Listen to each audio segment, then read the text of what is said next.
perdido pecador, longe do meu Jesus, já me achava sem vigor, a perecer sem luz. Meu estado Cristo viu e me estendeu a mão, e salvar-me conseguiu da perdição. Cristo me amou e me livrou, o seu imenso amor me transformou, por seu poder e seu querer. Cristo, meu Salvador, me libertou. Minha vida, todo ser, quero lhe consagrar. A seu lado vou viver, o seu amor cantar, e a mensagem transmitir aos que perdidos são.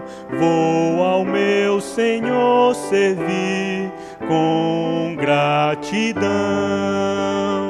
Cristo me amou e me livrou, o seu imenso amor me transformou, por seu poder e seu querer.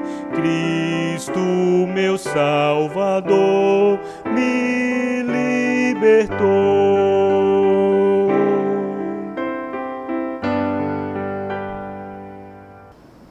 Boa noite, meus irmãos. Que a graça e a paz do nosso Senhor Jesus Cristo esteja com todos, esteja aí na sua casa, no seu lar, junto com sua família, e que nós possamos nesse instante agora voltar nossas mentes, nossos corações completamente para o Senhor Deus, prestando a Ele o devido culto e a devida adoração.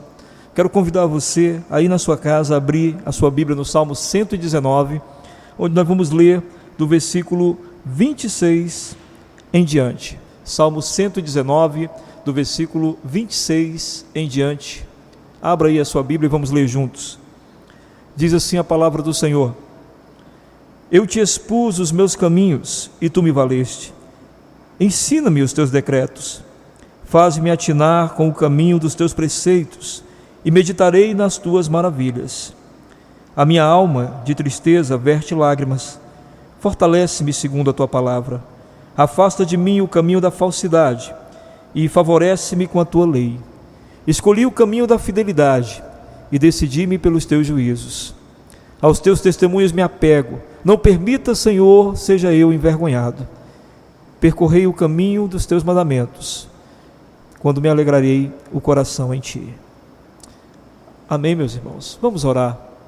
Vamos agradecer a Deus por esta oportunidade que Ele nos dá de podermos adorá-lo e bendizê-lo nesta noite. Ore comigo, por favor. Deus bendito, Deus misericordioso, muito obrigado, Senhor, pela oportunidade que o Senhor nos dá de podermos nos achegar a Ti para Te adorar e bendizer o Teu nome. Obrigado por nossa família estar reunida, obrigado por aquele irmão que está sozinho nesse momento, assistindo esse culto. Obrigado por cada um que para nesse instante para contemplar a Tua beleza e a Tua santidade através desse momento de adoração. Que a Tua graça recaia sobre eles, que o Teu poder seja manifestado através de tudo que for acontecer aqui, e que o Teu nome seja honrado, hoje, sempre e eternamente. Amém. Vamos adorar, vamos bendizer ao Senhor com o nosso grupo de louvor.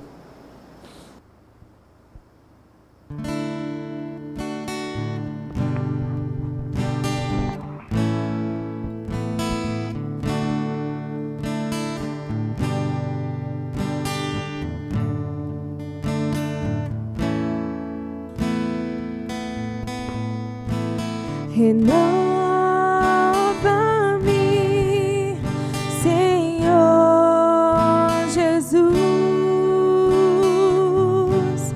Já não quero ser igual. renova-me, Senhor Jesus, põe em mim teu coração, porque tudo que há dentro de mim necessita ser mudado, Senhor, porque tudo que há dentro do meu coração necessita mais de ti. Renova-me, Senhor Jesus, já não quero ser igual. Renova-me, Senhor Jesus, põe em mim teu coração, porque tudo que há dentro de mim necessita ser mudado, Senhor, porque tudo que há dentro do meu coração necessita mais de ti, necessita mais de ti, necessita mais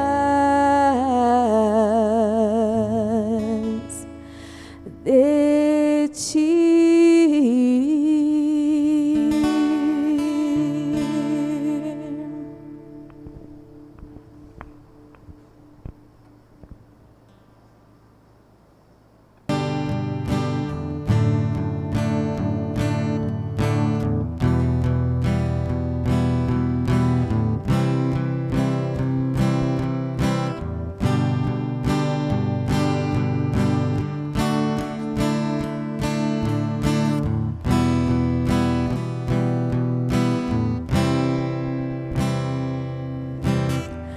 Quando eu te conheci, Jesus,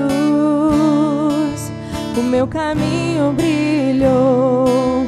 Agora minha vida não é mais a mesma.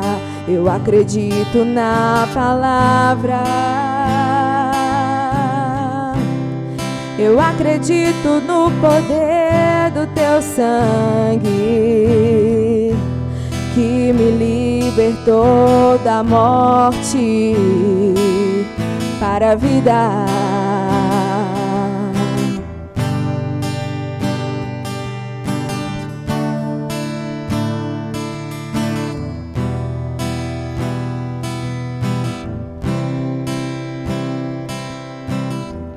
Quando eu te conheci, Jesus, o meu caminho brilhou. Agora minha vida não é mais a mesma. Eu acredito na palavra,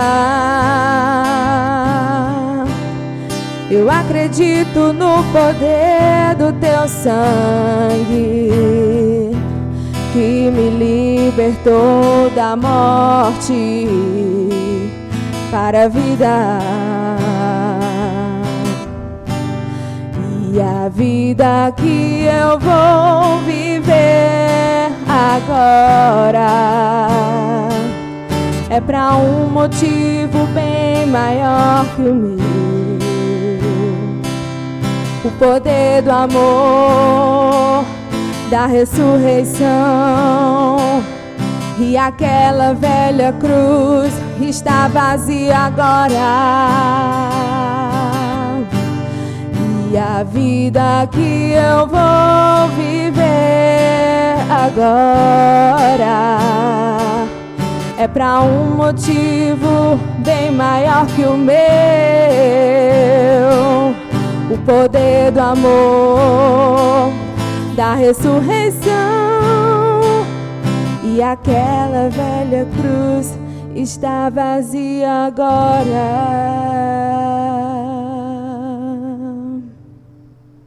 Bem, meus irmãos, vamos dar prosseguimento à nossa série de mensagens ainda na carta de Paulo aos Colossenses. Hoje nós vamos ver do capítulo 3, do verso 5 ao verso 11. Então, abra aí a sua Bíblia, Colossenses, capítulo 3, do verso 5 ao verso 11. Diz assim a palavra de Deus: Fazei, pois, morrer a vossa natureza terrena, prostituição, impureza, paixão lasciva, desejo maligno e a avareza, que é a idolatria. Por estas coisas é que vem a ira de Deus sobre os filhos da desobediência. Ora, essas mesmas coisas andastes vós também, no outro tempo, quando vivíeis nelas. Agora, porém, despojai-vos igualmente de tudo isso: ira, indignação, maldade, maledicência, linguagem obscena do vosso falar. Não mintais uns aos outros, uma vez que vos despistes do velho homem com seus feitos, e vos revestistes do novo homem, que se refaz para o pleno conhecimento, segundo a imagem daquele que o criou, no qual não pode haver grego nem judeu, incircuncisão ou circuncisão, bárbaro, cita, escravo, livre, porém Cristo é tudo em todos. Vamos orar? Vamos pedir ao Senhor que sua graça e sua misericórdia nos alcance nesta noite por meio de sua palavra. Ore comigo, meu irmão. Ore comigo, minha irmã. Ore para que o Senhor fale ao teu coração. Senhor Deus e Pai Todo-Poderoso, muito obrigado, Deus, por nós podermos ter esta bênção que é de abrir a tua palavra e procurar entendê-la por meio do teu Espírito. Pedimos que nesse instante teu poder glorioso esteja sobre nós, para que possamos assim, por tua graça, poder compreender as tuas belas verdades, as quais nós precisamos ouvir, porque nos transformam. Abençoa-nos então, dá-nos entendimento e faz com que, ao encerrar esta mensagem, os irmãos estejam plenamente cheios do teu Espírito e capacitados por ti a obedecer a tua palavra. Em nome de Jesus, nós te agradecemos. Amém.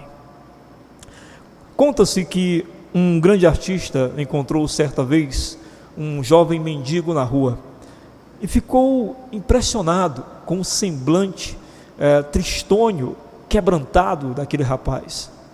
E, por ser um grande artista, resolveu então pintar um quadro com o rosto daquele rapaz. Aproximou-se então o grande artista do mendigo e ofereceu a ele uma oferta em dinheiro para que ele comparecesse ao seu ateliê e lá ele pudesse, enfim, pintar um quadro daquele rosto que para o artista era um dos rostos mais sombrios e tristes que ele já tinha visto. Pois bem, no dia seguinte, toca a campainha na casa do artista, no ateliê dele, ele vai atender e é o rapaz, o mendigo. Só que ele estava completamente diferente. De alguma forma o rapaz trocou as suas roupas, vestiu roupas que não estavam rasgadas, roupas que não estavam envelhecidas.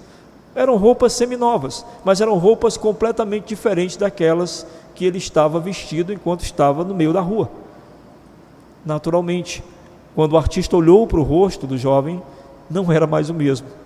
O semblante não era mais sombrio, não estava tão decaído assim nem quebrantado. Muito pelo contrário, estava extremamente animado com tudo aquilo. Portanto, o artista não pôde mais pintar o quadro que queria e dispensou o rapaz, porque simplesmente as roupas o transformaram.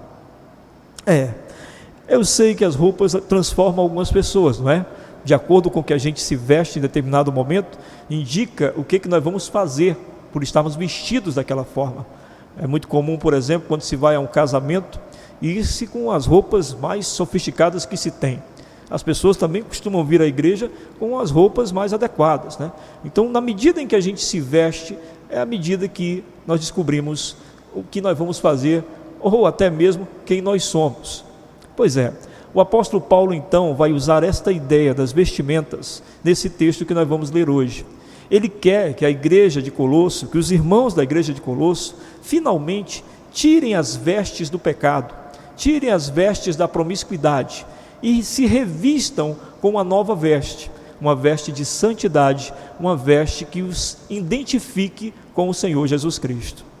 Então, nesse texto que nós vamos ver hoje, nós vamos falar disso, dessas roupas velhas e dessas roupas novas, dessas roupas velhas que era a antiga vida dos irmãos quando não conheciam Jesus, e dessa roupa nova que é agora eles em Cristo Jesus. Então Paulo vai fazer essa distinção de maneira que os irmãos possam compreender a nova vida a qual eles devem viver. Então acompanhe comigo, por favor. Nós vamos ver aí no verso 5 Paulo dizendo o seguinte: portanto, façam morrer as coisas pecaminosas e terrenas que estão dentro de vocês. O termo usado aqui por Paulo é o mesmo de Romanos 6,11, que diz basicamente o seguinte: considerai-vos mortos para os pecados. Ou seja, Paulo está dizendo a mesma coisa. Ele está dizendo que os irmãos deveriam considerar as coisas terrenas e mundanas que fossem pecaminosas completamente mortas em relação à sua existência. Paulo então vai caracterizar a inclinação maligna das pessoas daquele contexto, do contexto lá de Colosso, e naturalmente do nosso contexto também, porque nós somos humanos e pecadores, nosso contexto social. Ele vai definir como adultério e idolatria.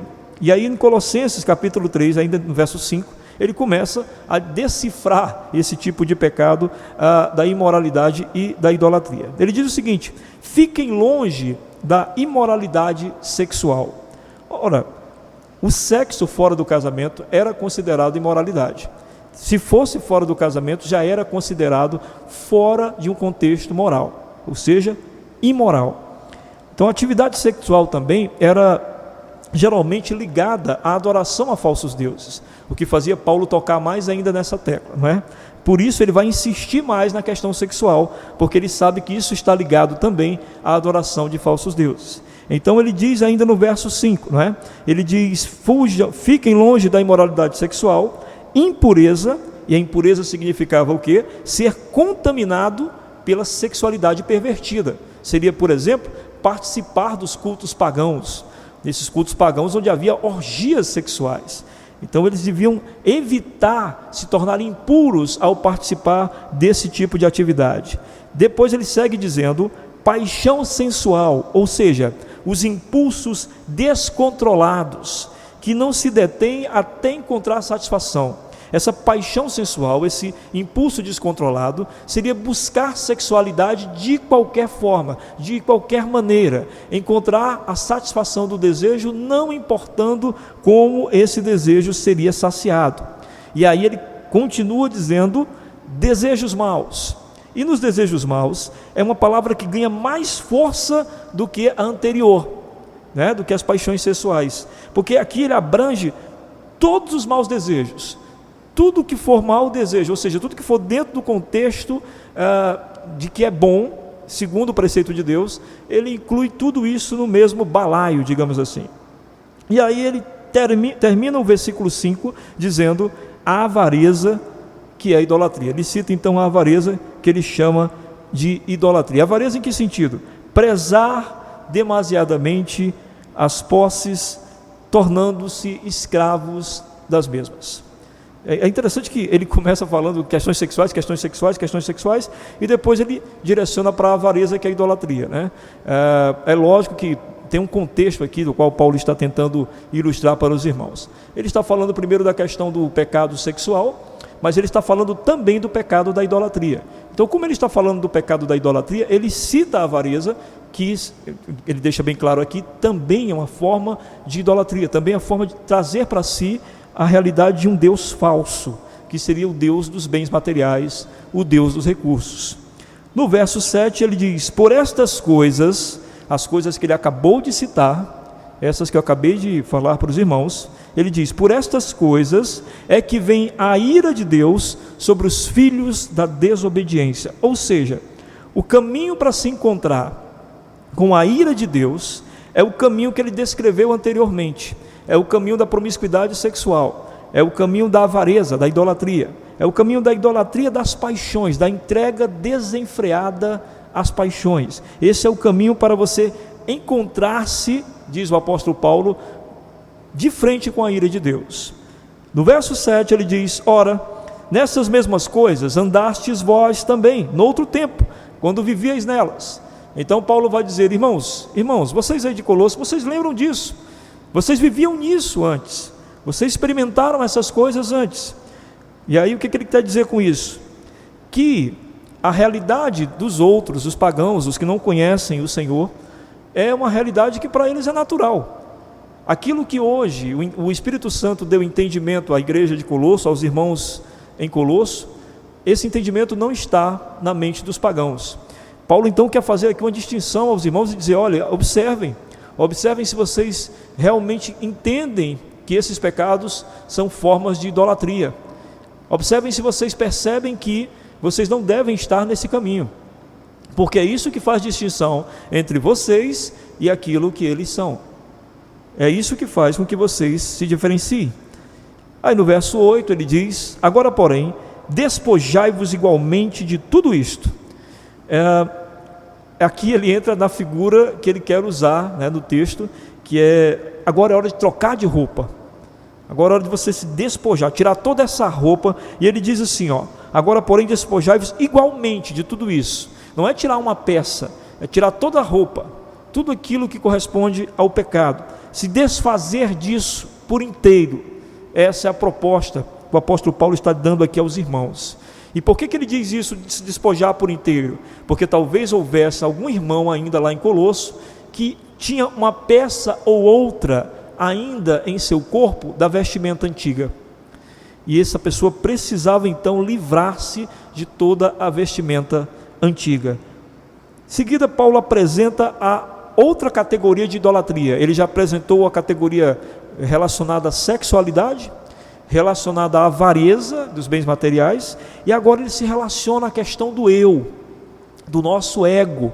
Ele diz o seguinte no verso 8, ele começa dizendo: agora porém despojai-vos igualmente de tudo isso anteriormente, e agora o que ele vai citar, que tem a ver com o nosso eu: ira, indignação, maldade, maledicência, linguagem obscena do vosso falar, que seria o xingamento, ou aquelas conversas obscenas entre eles, provavelmente relacionadas à sexualidade.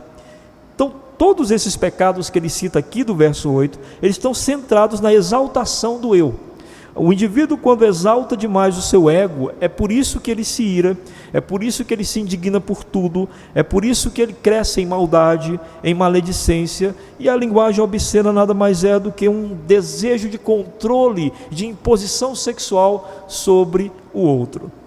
No verso 9 e 10 ele diz: não mintais uns aos outros, uma vez que vos despistes do velho homem com seus feitos, e vos revestistes do novo homem, que se refaz para o pleno conhecimento, segundo a imagem daquele que o criou.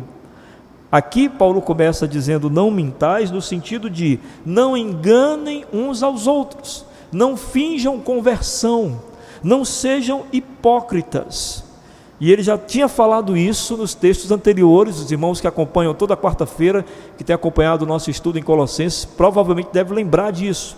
Ele falou sobre a questão da hipocrisia em os textos anteriores, e aqui ele se refere de novo. Ele diz: não mintais uns aos outros, porque uma vez que você se despiu do velho homem, você tirou a roupa antiga, você imediatamente vestiu uma nova roupa. Então, se você está transformado, não há como você fingir isso para as pessoas. Se você foi revestido, todos verão sua roupa nova, todos verão a diferença entre o que você é agora e o que você era antes, como a historinha que eu contei para vocês no início do sermão, quando o grande artista vê o mendigo, ele se encanta porque ele pensa: vou desenhar um quadro de uma pessoa sombria, mas quando o mendigo vem com roupas novas, não tem mais o ar sombrio de antes. Então é isso que Paulo quer dizer para nós. A transformação, ela não pode ser fingida. Então não adianta, não mintais uns aos outros. E aí ele vai dizer: como é que essa roupa se reveste, essa vestimenta espiritual se reveste na vida do crente. Ele diz no verso 11: no qual não pode haver grego nem judeu, circuncisão nem incircuncisão, bárbaro, cita, escravo, livre, porém Cristo é tudo em todos. Ou seja, ele está dizendo que essa vestimenta, que é Cristo no crente, ela faz com que todos nós nos tornemos iguais diante de Deus, porque todos estamos revestidos do mesmo Cristo. E é por isso que ele fala: então não há mais grego nem judeu, não tem como separar mais. Não há circuncisão e nem incircuncisão, não há nem bárbaro nem cita, nem escravo nem livre, porém Cristo é tudo em todos. Cristo nos deu a unidade de estarmos por igual diante de Deus. Muito bem, a conclusão que nós chegamos então desse texto de Colossenses 3, do verso 5 ao 11, é que a nossa natureza corrompida nos impede de termos qualquer comportamento aceitável diante de Deus. Vocês perceberam isso? O texto deixa isso muito claro, que algumas atitudes que o pecado produz em nós impedem claramente de que nós possamos ter uma relação aceitável por Deus. O texto mostra para nós, por exemplo, que o pecado nos fez tratar o sexo de maneira idólatra e promíscua. Em segundo lugar, o texto mostra para nós que o pecado dilata o nosso ego, fazendo com que idolatremos o nosso eu. E é por isso que temos aquelas atitudes de ira, maledicência e outras coisas mais que Paulo se refere. E em terceiro lugar, nós vimos no texto que nós somente nos despiremos do mal se nós formos revestidos de Cristo. Portanto, o que podemos aplicar em nossas vidas a partir da leitura desse texto? Para nos despirmos da velha vida pecaminosa e nos vestirmos da santidade de Cristo, nós temos que tomar algumas providências. E a primeira delas nós precisamos encontrar o papel verdadeiro da sexualidade em nossas vidas, do sexo em nossas vidas. A Bíblia diz que o sexo é santo e deve ser praticado única e exclusivamente no casamento. Por isso que o sexo é santo. Ele é exclusivo para a relação marido e mulher. Ele é exclusivo para a relação matrimonial. O sexo, ele foi criado por um Deus santo. Um Deus santo não cria coisas que não possam ser boas. É por isso que lá em Gênesis, no capítulo 1, se você puder abrir sua Bíblia lá comigo, Gênesis no capítulo 1, nós vamos ver alguns textos interessantes em relação a isso. Gênesis 1, do 27 ao 28, fala: criou Deus, pois, o homem, à sua imagem, a imagem de Deus o criou. Homem e mulher os criou. E Deus os abençoou e lhes disse: sede fecundos, multiplicai-vos, enchei a terra. Percebem? É Deus abençoando o sexo. Tudo o que Deus faz é bom. Se tudo o que Deus faz é bom, isso significa que todas as partes do nosso corpo, não existem partes boas e partes ruins. Tudo que foi criado por Deus, que faz parte do nosso corpo, para Deus é bom. E outra coisa interessante é que esse texto que nós acabamos de ler mostra para nós que o sexo foi ordenado por Deus antes de vir o pecado. Muita gente pensa que o fruto proibido foi o sexo, não é? Que Adão e Eva praticaram sexo, e isso sim era o fruto proibido. A Bíblia jamais diz isso, de maneira alguma. A Bíblia diz muito pelo contrário, que o sexo é bom. Veja o verso 31 do capítulo 1. Viu Deus tudo quanto fizera, e eis que era muito bom. Ou seja, Deus já havia criado a sexualidade, e isso é chamado de muito bom. Mas ainda mais em Gênesis capítulo 2, dos versos 22 em diante, diz assim, Gênesis 2, 22, e a costela que o Senhor Deus tomara ao homem, transformou-a numa mulher e lhe trouxe. E disse o homem: esta afinal é osso dos meus ossos e carne da minha carne, chamar-se-á varoa, porquanto do varão foi tomada. Por isso deixa o homem pai e mãe, se une à sua mulher, tornando-se os dois uma só carne. Ora, um e outro, o homem e sua mulher, estavam nus e não se envergonhavam. Mostrando mais uma vez que Deus o sexo foi criado por Deus e criado para ser praticado dentro do casamento. Nós vemos então no texto que nós lemos de Colossenses que o problema do sexo era que ele estava sendo praticado de maneira imoral e promíscua fora do casamento. Jesus mesmo ratifica, né, a santidade do sexo quando ele diz lá em Mateus capítulo 19, verso 5: o homem deixará sua casa, unir-se à sua mulher e os dois serão uma só carne. Também em Hebreus capítulo 13, verso 4, a palavra de Deus vai nos dizer que o leito matrimonial é sagrado. E é muito interessante porque quando fala leito matrimonial, automaticamente lembra-se a ideia de coabitar. E a palavra coabitar vem de coite, que é a mesma palavra de coito. Ou seja, coito no casamento é honroso. Deus valoriza o sexo no casamento. Valoriza tanto que em Deuteronômio capítulo 24, no verso 5, havia uma lei que dizia que quando um homem casasse, ele deveria ter 1 ano de lua de mel. O sexo no casamento é para o prazer do casal. Provérbios capítulo 5, do verso 15 ao 21, mostra o quanto o homem deve se deliciar no seu casamento com a mulher que Deus lhe deu. Portanto, a questão não é o sexo. Isso tem que ficar bem claro na sua mente. A questão não é o sexo, mas como ele pode e como ele deve ser praticado de maneira santa. E a maneira santa dele ser praticado é dentro do casamento. E era isso que os irmãos em Colosso, e é isso que nós como igreja, e é isso que nós como cristãos precisamos compreender. A santidade do casamento, ela se dá na prática dele dentro da condição matrimonial. Todas as vezes que o casamento sai dessa condição matrimonial, todas as vezes que ele sai dentro desse parâmetro que o Senhor usou para santificá-lo, automaticamente ele se torna imoral, ele se torna promíscuo e ele se torna pecado. Em segundo lugar, nós precisamos, para trocar as nossas vestes antigas e nos revestirmos da veste de santidade, nós precisamos reduzir o nosso eu diante do senhorio de Cristo. Você observou que no texto nós percebemos que é o eu, é o ego que faz com que o indivíduo tenha atitudes completamente contrárias àquilo que o Senhor Deus quer que ele tenha. A ira, a maledicência, o xingamento e tantas coisas mais são uma elevação, uma exaltação do ego. Lá em Tiago, se você puder abrir sua Bíblia comigo, lá em Tiago no capítulo 4, Tiago vai falar sobre essa condição do ego, como ela atrapalha a relação com Deus. Ele diz assim: de onde procedem guerras e contendas que há entre vós? De onde, senão dos prazeres que militam na vossa carne? Cobiçais e nada tendes, matais e invejais, e nada podeis obter.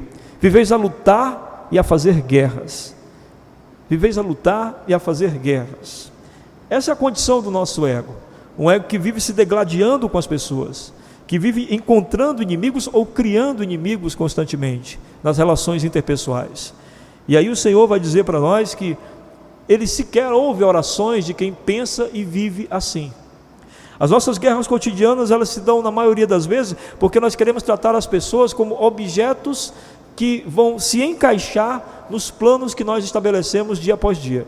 E quando essas pessoas não correspondem ao que queremos, é aí que nós nos exaltamos. Só há uma forma, então, de entender como fazer com que o nosso ego diminua. Fazer com que ele não cresça e não se dilate de tal forma que nós viremos pessoas idólatras de nós mesmos.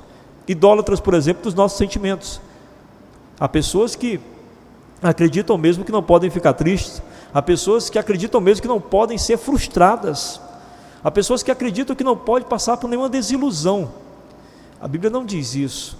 A Bíblia diz que se eu exaltar a mim mesmo, no sentimento de que sempre estarei feliz, sempre estarei alegre, que não terei frustrações e nem desilusões, isto nada mais, nada menos é do que um ego exaltado, querendo se deusificar acima dos outros.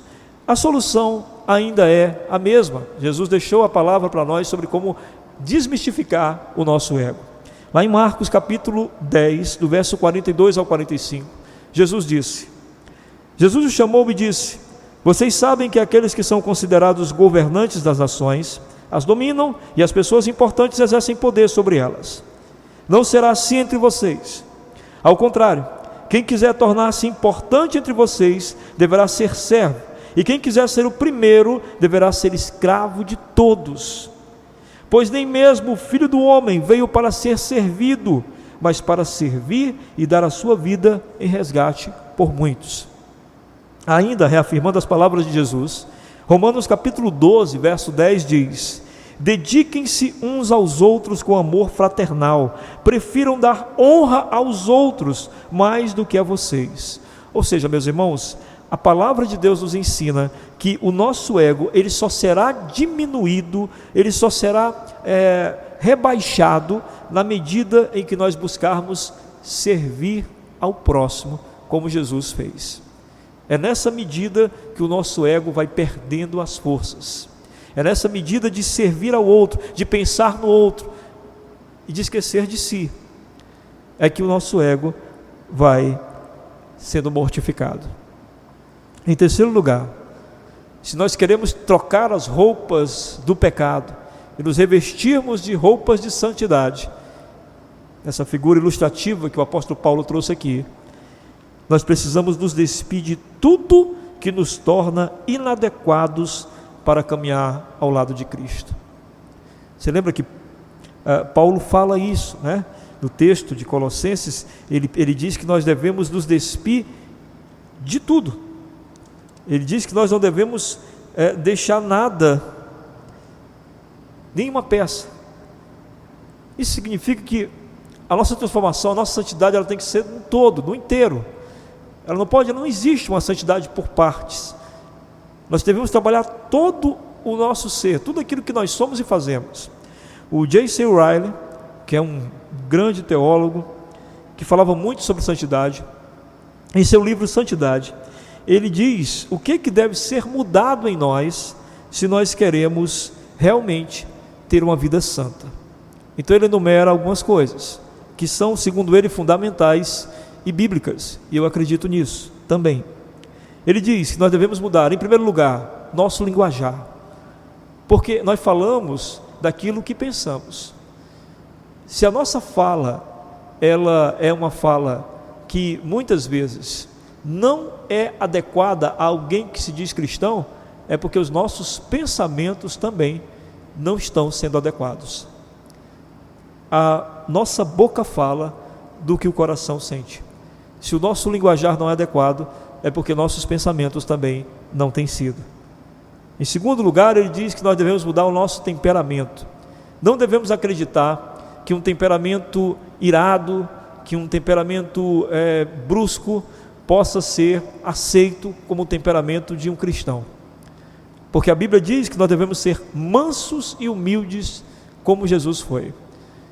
Então, não sei qual é a sua luta, talvez seja essa, de não conseguir ter a mansidão, de não conseguir ter a temperança. É uma luta, mas é a realidade que devemos ter, se realmente nos consideramos cristãos. Em terceiro lugar, ele diz nossas paixões e inclinações naturais. Todo mundo tem aquelas coisas dos impulsos. Todo mundo tem impulsos, né? Você tem impulso, eu tenho impulsos também. Agora eles precisam ser controlados. Você não tem vontade de matar alguém e mata alguém, até porque você sabe que isso terá consequências enormes. Da mesma forma, nós como cristãos não pensamos apenas em controlar o nosso impulso assassino, digamos assim, mas todos os impulsos que não correspondem à vontade do Senhor devem ser devidamente controlados, ou devemos pedir ao Senhor que nos controle. A nossa conduta, toda ela, nossa conduta como pais e como filhos, como patrões e como empregados, como esposo e como esposa, como governante e como cidadão, tudo isso deve ser visto à luz da santidade. A palavra de Deus diz que nós devemos servir uns aos outros. Então é necessário que você se pergunte se você como filho, você tem servido aos seus pais, e se você como pai, você tem servido aos seus filhos. É necessário que você se pergunte como patrão cristão que você é, se você tem servido aos seus empregados, e você como empregado, se você realmente tem servido ao seu patrão como a Cristo. Paulo vai dizer mais à frente do capítulo 3, nós vamos ver nas quartas-feiras seguintes. Você tem que ver como esposo, se tem servido à sua esposa, e você como esposa, se tem servido ao seu esposo. E um governante cristão precisa servir aos cidadãos. E os cidadãos se comprometem com os governos, como diz Romanos capítulo 13. Também precisa ser verificado, segundo J.C. Ryle, em relação à nossa santidade completa, a nossa maneira de vestir.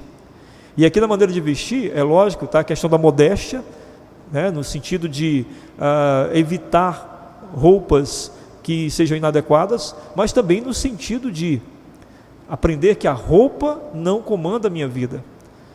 Eu não posso achar que eu sou melhor pela roupa que eu tenho, pela roupa que eu comprei, pela roupa que eu uso, porque isso seria uma forma de idolatria por aquilo que me veste. O uso que fazemos do tempo. Deus nos deu um tempo. O que nós fazemos com ele? Como nós dividimos esse tempo? O que é prioridade nesse tempo? O que é importante e nós deixamos em primeiro lugar, e o que é não tão importante fica por último. Será que nós temos feito com que esse tempo seja bem valorizado, de forma que por meio dele nós possamos crescer mais na comunhão com Cristo? Nossa conduta nos negócios. Você toma cuidado nas suas condutas nos negócios, em ser honesto, em fazer os negócios de maneira que ninguém seja enganado ou que ninguém seja prejudicado simplesmente para que você prevaleça? E finalmente, o nosso comportamento na saúde e na enfermidade, na riqueza e na pobreza.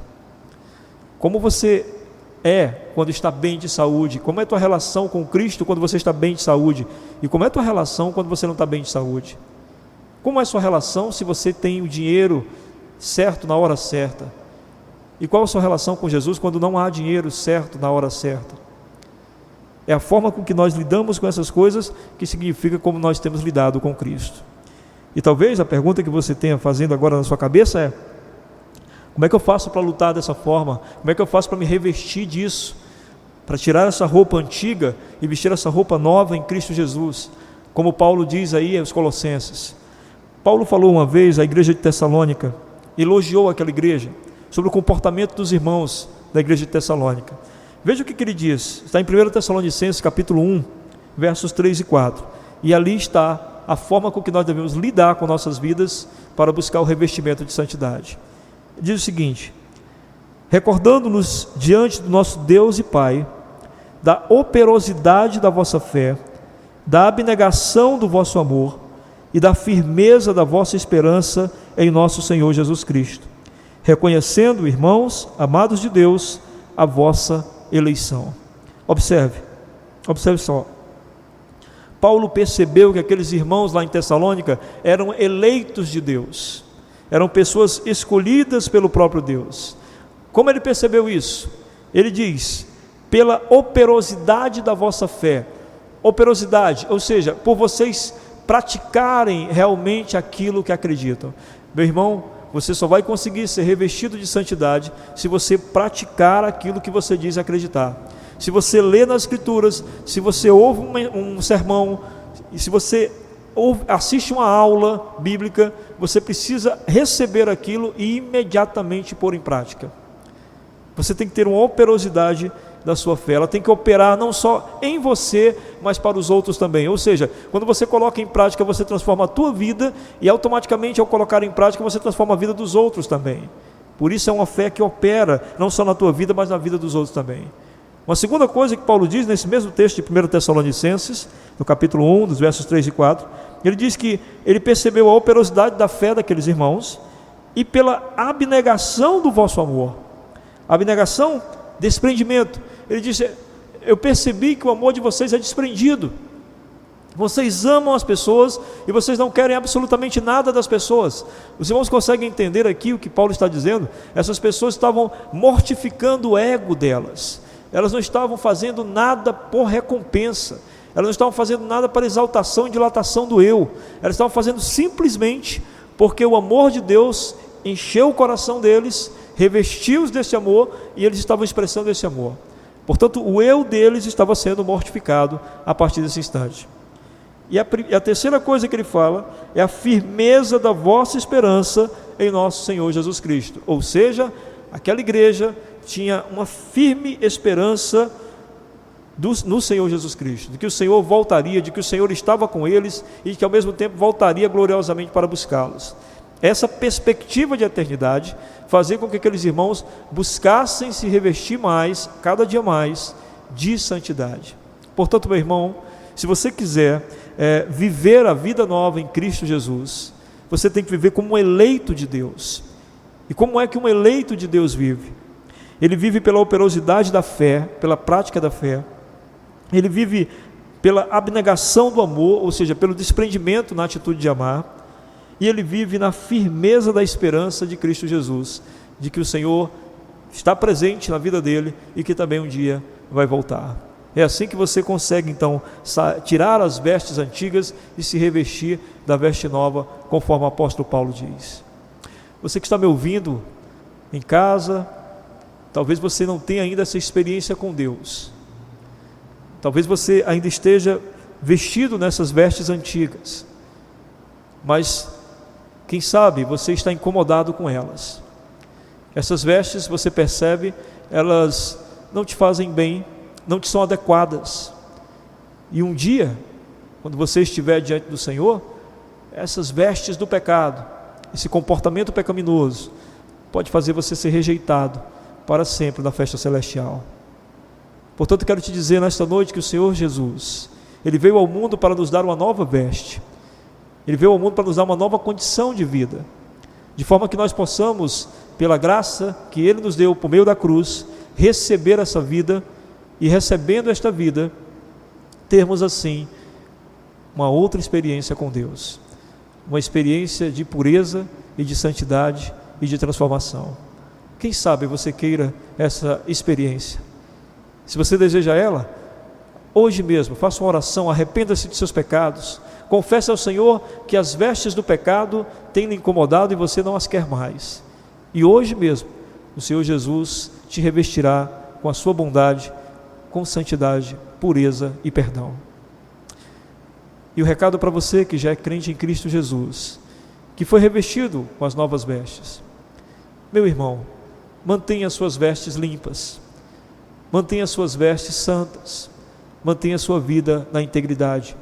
Quando você perceber que algo não está correspondendo ao que você deve ser, quando você perceber que você não tem se comportado como um filho de Deus deve se comportar, imediatamente rejeite isso, porque você foi chamado para uma nova vida, você foi chamado para uma nova história, e o Senhor Jesus garante que você pode e deve viver como nova criatura. Vamos orar? Vamos pedir que o Senhor abençoe-nos para que esta mensagem continue em nossos corações. Ore comigo, por favor, meu irmão. Senhor Deus e Pai, muito obrigado. Mais uma vez te agradecemos por Tua palavra, que é transformadora, que é reveladora e que traz tanta alegria e paz ao nosso coração. Nós te pedimos que por Tua graça o Senhor nos ajude a mantermos nossas vestes santas e limpas pelo poder do Teu Espírito, para que assim vivamos para o Teu agrado, para a Tua glória e sintamos cada dia a alegria de pertencer a Ti. Muito obrigado, Senhor, por Tua infinita misericórdia por nós, que jamais nos abandona. Em nome de Jesus te agradecemos. Amém. Amém, meus irmãos, que Deus os abençoe. Na próxima quinta-feira, se o Senhor permitir, estamos de novo aqui, continuando a nossa série, baseado na carta de Paulo aos Colossenses. Grande abraço a todos, fiquem na paz e na graça do Senhor.